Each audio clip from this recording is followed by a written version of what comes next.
Barbie Kumalasari mendadak mengomentari akting Amanda Manopo. Bahkan Barbie Kumalasari menyebut bila Amanda Manopo hanya bisa berakting menangis saja. Karena itu Barbie Kumalasari lantas merasa akting kekasih Billy Syahputra itu kalah jauh dibanding dirinya. Diketahui nama Amanda Manopo kini memang sedang naik daun. Bersama Arya Saloka kini Amanda Manopo tengah menjadi pemain utama sinetron Ikatan Cinta.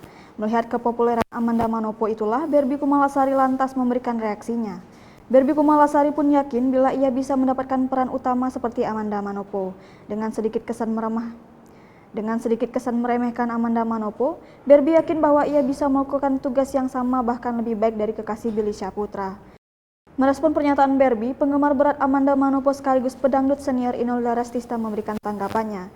Dengan cara yang lucu, sang pemilik goyang ngebor ini membuat video TikTok parodi wawancara Barbie Kumalasari. Sambil memegang kuas make up, Inul Daratista nampak fasih menyesuaikan bibir dengan perkataan mantan istri Gali Ginanjar tersebut. Inul Daratista pun sukses memparodikan Barbie jika melihat komen-komen dari netizen yang banyak terhibur dengan video. Kalau dia memang aktingnya lebih ke sedih, nangis gitu. Kalau aku kan lebih yang antagonis ataupun komedi gitu, ataupun jadi yang cewek-cewek penggoda atau jadi ibu-ibu orang kaya.